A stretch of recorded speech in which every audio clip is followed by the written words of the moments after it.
Que bom ver vocês. Estava com muita saudade, já estava na hora de nós nos reencontrarmos. Isso é muito bom. Agora eu gostaria de saber como vocês passaram as férias, se passaram bem, deu tudo certo, ficaram bonitinha, ficaram lindinha, deram conta da sua mediunidade, se tiraram 10. Eu aceito até 7. Eu sou professora de passar o aluno de ano, né? Maria José, como você passou? Deu tudo certinho? Seu período de férias, trabalhou bastante? Araci, eu sempre trabalho, graças a Deus, mas eu sempre faço as minhas bacias e coisa e tal. Espiritualmente foi, mas eu descobri que meu pai está com tumor no pulmão. Vai começar a fazer tratamento, eu levo ele em Cascavel já há 13 anos e agora os médicos falaram que ele vai ter que fazer o radioquímio. Aí eu estou aguardando os exames. Então fiquei assim, meia triste, desestruturada, mas a gente que é espírita, a gente tem que entender essa parte, né? Mas você é médium, você é espírita, então você trabalha até o último instante com o máximo que você puder doar. É esse o nosso grande trabalho. Hoje mesmo eu fiz uma concentração e pedi bastante para ele, para ajudar, para limpar, para fortificar as Isso, células. O que pode perfeito. fazer, a gente faz. Só que, assim, como eu que levo ele sempre há 13 anos, isso, assim, me está judiando muito, não vou mentir, não. Vai em frente, Maria José. Fique corajosa, vencedora, construtora de um mundo melhor. Faz parte da vida de todas as pessoas. Nós não temos como correr aquilo que devemos passar. Então, lute, feliz, passe toda a sua energia de cura para o seu pai e vai dar tudo certo, ok? Esse é o nosso trabalho. Verdade. Beatriz, como foi as suas férias? Deu conta do recado? Trabalhou bastante? Ô, dei conta, sim. Boa noite para todos. Foi muito lindo, assim, um aprendizado tremendo, uma jornada gratificante. Como que eu posso dizer assim? Não sei se verdadeiramente é isso, mas eu acho que eu consegui subir um degrau. Estou verdadeiramente feliz e em paz. Ótimo. Eu fico feliz porque esse é o projeto que nós temos dessa autossuficiência do médium. Não que nós não vamos precisar de outras criaturas, não é isso. Nós sempre estaremos precisando, quer dos mortos, quer dos vivos, mas quando nós médios crescemos, nós sentimos que nós começamos a caminhar com maior segurança. E essa força que o médium sente, de ordem geral, são depois de 3 anos de estudo, de conhecimento, junto com a equipe de trabalho, é que nós começamos a restaurar em nós esse equilíbrio para o nosso trabalho. Então, é mais ou menos isso daí. Mas eu fico feliz por você ter realizado e conquistado alguma coisa no seu caminhar. Janaína, como foi o seu trabalho? Eu, pra falar a verdade, não trabalhei. Eu só estudo mesmo, eu só entendo, mas eu não consigo me concentrar. Por mais que eu consiga, eu não consigo. Eu sinto, mas não consigo, não vem. Assim, de falar, eu só assim. E mais estudo, procuro entender, vejo bastante vídeos, assim, tudo, né? E também procuro outros canais também, o do Médium Pedro, e com isso eu vou aprendendo outros canais, o Pires, então eu vou procurando entender. Assim, eu entendo mais do que eu. Isso, Você sabe mais? exatamente. Do É, que realiza. Mas isso, isso é bom, exatamente. isso é bom. Não tem importância. O importante é esse preparo que você faz. Porque o dia que chegar a hora de você começar a trabalhar, seu estudo está em posição. Isso que é muito importante. Ok? Eu fico É, feliz eu por entendo você muito. estar crescendo e desenvolvendo. Isso é muito bom. Marcela, como foi seu trabalho nas férias? Foi bom. Eu revi alguns vídeos de estudo nosso do quarto, aí quando eu vi um outro tema do primeiro ciclo, via também. Tem hora que a gente vai pedalando, esquece, precisa e tá dando certo. Estamos aí, corajosos. De ordem geral, nós esquecemos nossos estudos após 3 anos. De ordem geral, nossa mente, ela arquiva. Por isso se faz necessário, nós estamos sempre estudando, revendo matéria, olhando, porque é um esquecimento, é um processo normal. A mente guarda, né? A mente guarda, está sempre recebendo as maiores informações. Então, faz parte do nosso crescimento, ok? Lilian, como foi seu trabalho, Lilian? Oi, dona Araci. Na verdade, eu só trabalho em casa, porque aqui em Martinópolis eu não consigo ir no centro mais. Então, eu só faço em casa mesmo. E um dia desse, dormindo, eu tive quase um sufocamento. Eu senti que puseram um travesseiro na minha cara para me sufocar. Aí eu fui, trabalhei, abri tudo, aí consegui dormir. Ótimo, perfeito. Quer dizer, você achou uma saída, tinha conhecimento para fazer a saída. E é isso que é importante. Isso, como ele vai resolver aquele problema. Isso aí é muito importante.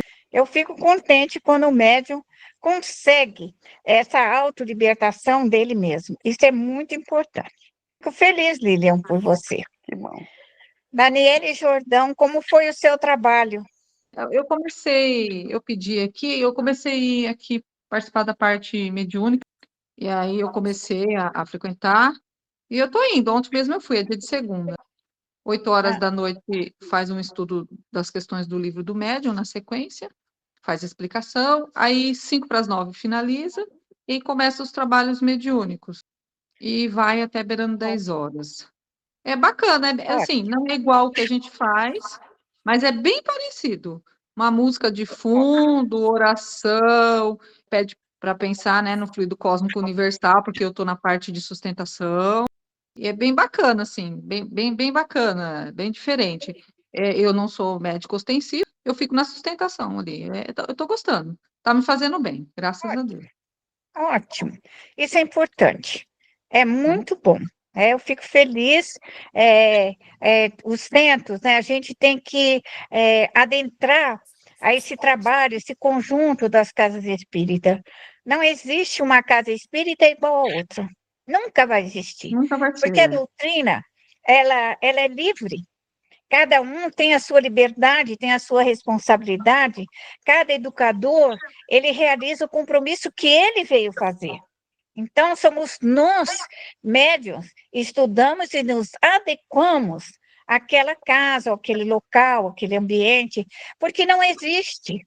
Eu frequentei muitas casas espíritas e nenhuma é igual à outra. Não tem. A gente nos vai adaptar a um instrutor. Mas eu estou feliz por você. É bom ter uma casa espírita que nós possamos aprender e ter amigos espirituais e vamos crescendo nesse conjunto. Muito bom, Dani. Fico feliz por você. É que a dificuldade sempre foi minha, dona Araci, porque, na verdade, eu cresci tomando passe num centro de Umbanda, que é o que as minhas irmãs trabalham, né, há mais de 20 anos. E lá é maravilhoso o trabalho também. E eu fui algumas vezes, mas por conta das minhas dificuldades, eu não dei conta de ficar na sustentação lá, porque lá o sistema é um pouco diferente, é um pouco mais de barulho, as entidades se comunicam um pouco mais alto, e aí eu não conseguia me concentrar. O problema sou eu, não é lá. E aí, por algumas vezes eu tentei, aí eu me sentia inútil lá, falei, eu não estou colaborando. Aí quando eu entrava em pânico com as conversas, eu falei, o que eu estou fazendo aqui? Daqui a pouco eu estou passando mal, alguém vai ter que me socorrer. Então eu me senti inútil, eu falei, então eu não vou. Então, por isso que eu não fui, mas eu sempre fui convidada e fui muito acolhida lá, tenho muita gratidão ao Centro da Avó Maria. Mas eu fui para um outro centro por conta das minhas dificuldades e também estou sendo muito acolhida lá no outro centro. E lá é meio parecido com a gente, é um pouco mais baixo, eu fico um pouco mais longe, tem uma música de fundo, eu consegui me concentrar, quer dizer, lá atendeu as minhas dificuldades. Então, o problema sou eu. Mas é igual a senhora falou, todas as casas, cada uma à sua maneira, fazem um trabalho muito bom, que a gente tem que agradecer a Deus que está todo mundo aí trabalhando em prol do amor ao próximo, graças a Deus. É isso mesmo. O médium, nós vamos encontrar dificuldade em todas as casas espíritas. Não vai pensar, somos acolhidos, somos amparados, mas os padrões vibratórios e determinados desequilíbrios, nós médios é que aprendemos a dominar a dificuldade, resolver o problema com os espíritos e realizar o nosso compromisso, que é isso que é muito importante, tá? Eu, de ordem geral, acho que o médium deve procurar uma casa espírita pelo conjunto, pela amizade, pelo trabalho que nós podemos fazer juntos, porque a gente cresce junto. Ou nós teremos que ter um trabalho familiar, onde os médiuns familiares podem orar e podem vibrar pela família, que também é a mesma coisa. Então, nós temos esses centros, vou falar um pouquinho de centro espírita agora. Nós temos os centros espíritas, que eles são registrados, é uma sociedade, são um centro formado por várias pessoas que são a sociedade. Então, eles têm toda uma ética, tem todo um estatuto a ser cumprido, tem todas umas ordens, que nós ainda vamos falar sobre isso.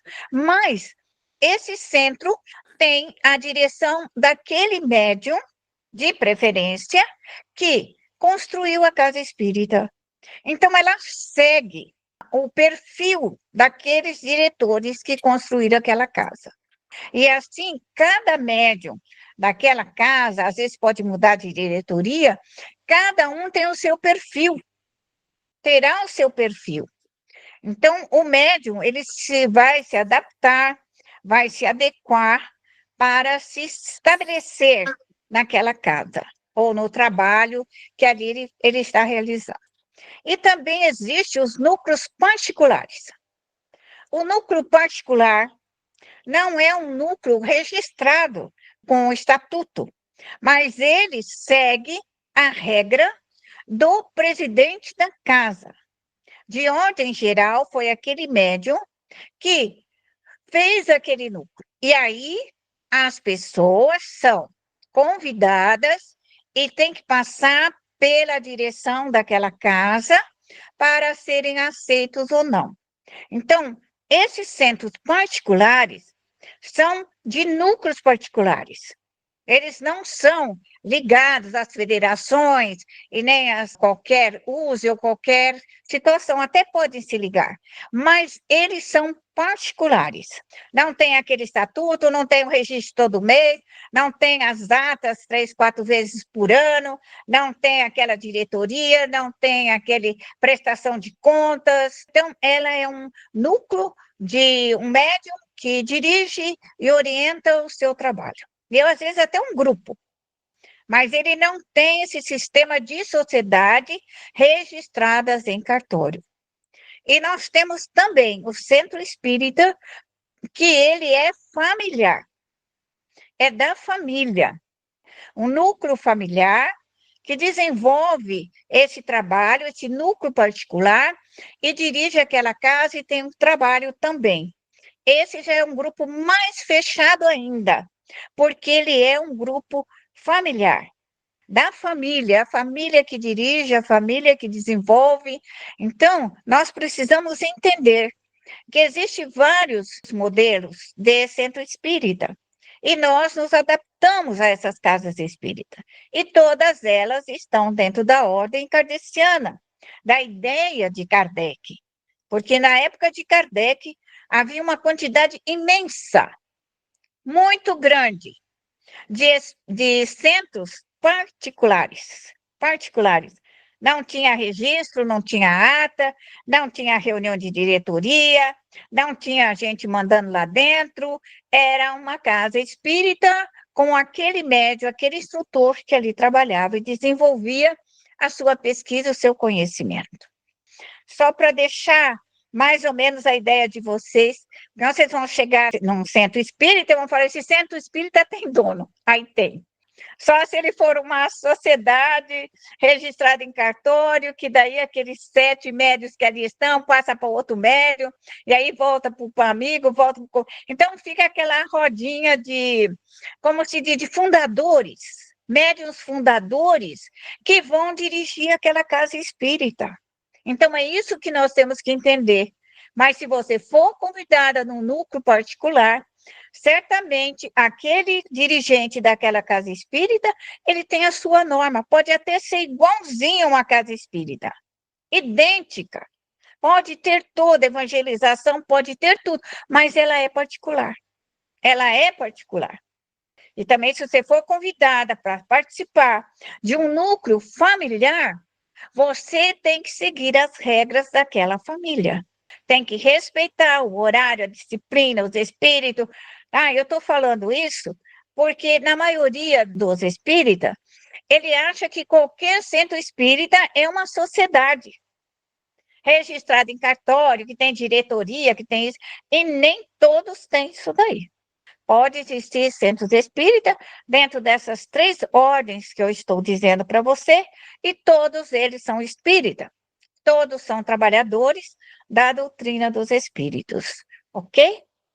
É bom saber disso, porque senão você chega numa casa lá particular e você vai pensar que ela tem uma diretoria, que ela tem toda uma disciplina, e aí você vai fazer uma confusão lá dentro e vai acabar não ficando na casa espírita, porque você quer fazer daquela casa particular um centro espírita de uma sociedade, ok?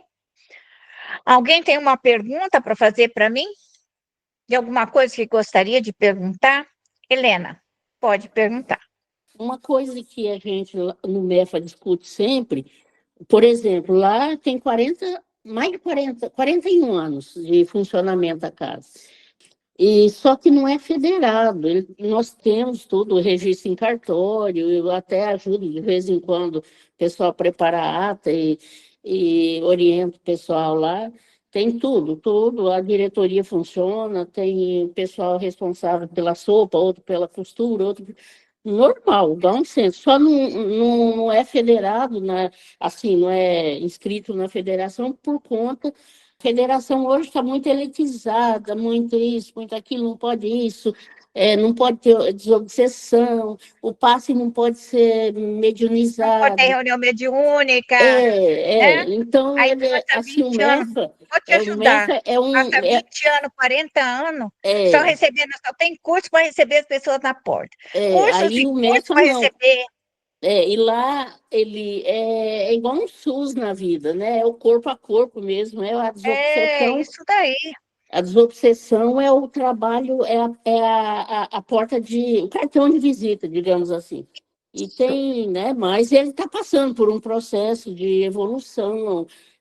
Hoje a desobsessão tem aquele passe eletromagnético, que na segunda é o corpo a corpo mesmo, na sexta já é um trabalho mais ameno, na quarta é estudo, e assim por diante. Que o centro federado ele tem que seguir rigorosamente a Federação Espírita, né, brasileira. E enquanto que os não federados, ele tem essa particularidade, ele pode... de acordo com o presidente, o nosso presidente, os anteriores, o fundador, né, foram desenvolver todo na Umbanda. Então, ele já tem mais esse cunho bandista, mas adaptou para o kardecismo de uma forma assim que, quando precisa, vai lá, igual vocês fazem. Igual, por isso que eu gosto do grupo, que eu me identifiquei com os trabalhos. O estudo nosso hoje, né, nosso trabalho é uma extensão. Então, como para nós é muito difícil a gente fazer o estudo, é isso. Não, a grande maioria, uns 70% são federados, e outros 30% ou 40% não são. Isso. Se eu e Eli fosse federadas ou de USE, nós não estávamos falando o que nós estamos falando. O que estão falando hoje, essa liberdade de nos colocar abertamente, falar aquilo que se refere à mediunidade, aquilo que precisa, falar de um todo, porque tanto a federação como as USES, elas põem uma regra que não existe no Espiritismo, só na cabeça dos federados, sou realista, só na cabeça dos federados. Porque Kardec, cada centro espírita, estudava e se reunia na sociedade para ver qual foi o aprendizado daquelas casas espíritas. O que os espíritos trouxeram nas casas espíritas que tinha um denominador comum. Mas tanto a federação como as USES, elas fecham o centro espírita. Não tem um trabalho de progresso, porque eles retardaram, eles fecharam, e terão que responder a nível de doutrina espírita no futuro, porque não crescem, não desenvolvem, porque eles não têm mediunidade, e Kardec fala corretamente na obra básica, sem espírito não existe doutrina espírita. Quer dizer, um centro espírita que ele tem a coragem de falar, aqui nós não recebemos espírita, ele não é kardecista de maneira nenhuma. Ele pode ser o que ele quiser, menos seguir Kardec. Então, eu e Eli, nós nunca fomos federadas, quer dizer, eu trabalhei muito na USE, mas quando chegou num ponto, eu percebi que aquele fechamento, aquela neutralização, aquele impedimento, aquelas regras que queriam pôr na sua vida, era impossível de crescer. Então, eu comecei, sim, a fazer esse meu trabalho de uma ordem livre, liberta, estudiosa, para falar tudo que se refere à doutrina e à mediunidade. Então, eu peguei o tema da mediunidade, porque foi aonde eu mais precisei, como médium. Era um médium ostensivo, então as dificuldades para mim, responder para mim aquilo que eu precisava de orientação, eu tinha muito pouco, porque a casa não oferecia assim, uma amplitude de conhecimento. Nós tínhamos evangelho e passe, mas não é só isso que médium precisa. Médium precisa de muitas outras orientações.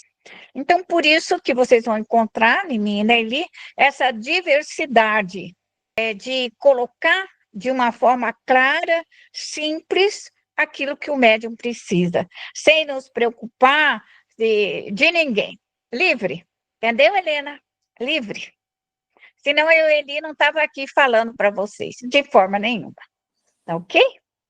Araci, e uma coisa assim, que já faz muito, a Lena frequenta lá muito mais do e o que eu gosto muito, e também as pessoas que estavam trabalhando, que recebia mais assim, os espíritos falando mais na Umbanda, já está se modificando, porque o médium tem que saber. Por exemplo, eu recebo o meu Exu e não preciso ficar. Entendeu? É igual aquele médium Pedro lá daquela casa do Rio de Janeiro. Então, a Paula fala assim Pedro pra Augusto. gente, sem escândalo, gente. Por quê? Um dia eu perguntei para o Henrique falou assim, ó, quem tem estudo nunca vai ser um médium inconsciente. Ele só vai receber e passar. Geralmente, você só vai sentir a influência na sua aura do espírito e vai falar o que você sabe. Não é porque você vai receber o preto velho que você vai ficar falando igual o preto velho, um Exu no mesmo vocabulário. Não. O Pedro lá recebe Exu e fala maravilhosamente bem e perfeito. Então, já está nessa evolução que a gente gostou bastante dessa parte, sabe? Achei muito interessante. E eles estão estudando. Eu vou colocar aqui que os Exus, os agentes da noite, eles estão de acordo com a moral e o estudo do médium. Então, um Exu será diferente de um médium sem estudo, um médium sem conhecimento, um médium sem preparo mediúnico. Ele vai receber um espírito parecido com ele, ainda naquelas condições, sem muito estudo e com todas as suas dificuldades. Esse Porque é médium uma delícia. vai receber um guardião de acordo com a hierarquia dele, a hierarquia do médium. Essa é a grande diferença. Então, à medida do possível, a hora que melhorarmos, que todos aprimorarmos, todos nós médios vamos ter que passar a mensagem de uma maneira clara, precisa e tranquila. E vamos tirar todo esse preconceito que existe do preto velho, do índio, ou do caboclo, ou dos espíritos do passado, que eles vêm fazer essa transmissão. Nós temos que olhar o fundo da mensagem, se ela é moral, se ela é ética, se ela é justa, se ela é correta. É isso que nós médios observamos nas manifestações dos espíritos. Então, é muito importante tudo isso.